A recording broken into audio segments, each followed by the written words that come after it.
আজকে আমি একটু বলবো, ক্ষমতা আসার পর তাদের লুটপাট এবং দুর্নীতি এমন পর্যায়ে গেছে যে ব্যাংকগুলি কাজ করতে পারছে না, কয়েকটি ব্যাংক দেউলিয়া ঘোষণা দেওয়ার পথে।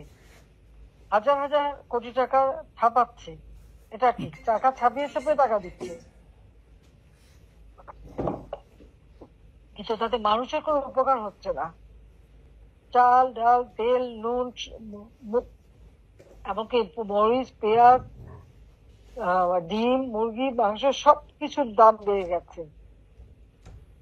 মানুষের সাধারণ মানুষের ক্রয় ক্ষমতার বাইরে, মানুষ কিনতে পারছে না। কারণ একটা গ্রামের থেকে আমাকে ফোন করছে যে 1 কেজি ঢেঁড়স কিনতে হয়েছে তাকে 140 টাকা দিয়ে, আলু 80 টাকা, চাল সেগুলিও এখন মোটা চাল যেটা সেটাও 80 টাকা, 70-80 টাকার উপরে। এভাবে প্রত্যেকটা জিনিস দাম সাধারণ মানুষের ক্রয় ক্ষমতার বাইরে চলে গেছে। আমরা 1 কোটি মানুষের জন্য 1 কোটি পরিবারকে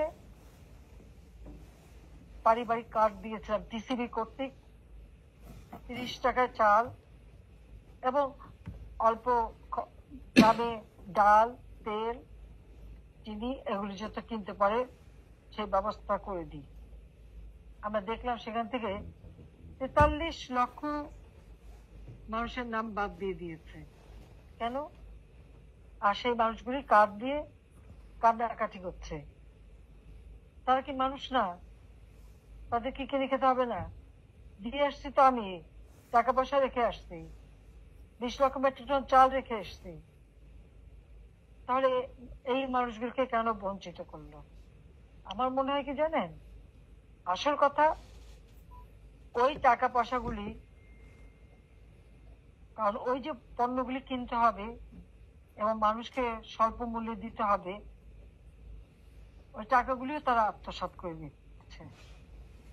গরিবের টাকা খাওয়া এটা তো আমাদের ইউনূস সাহেবের কাজই, ক্ষুদ্র ঋণের নামে গরিবকে শোষণ করা। আর কাজে এই টাকা লোভও সামলাতে পারেনি। সেই সাথে বয়স্ক ভাতা, বিধবা ভাতা, প্রতিবন্ধী ভাতা, মুক্তিযোদ্ধাদের ভাতা, এমনকি ছাত্রবৃত্তি, উপবৃত্তি সব বন্ধ। তাহলে সেই টাকাগুলি যাচ্ছে কোথায়? আমি তো বাজেট দিয়ে এসেছি 7 লক্ষ কোটি টাকার কাছাকাছি, 97,000 কোটি টাকার বাজেট, 8 লক্ষ কোটি টাকার বাজেট। এত টাকা তাহলে গেল কোথায় সব?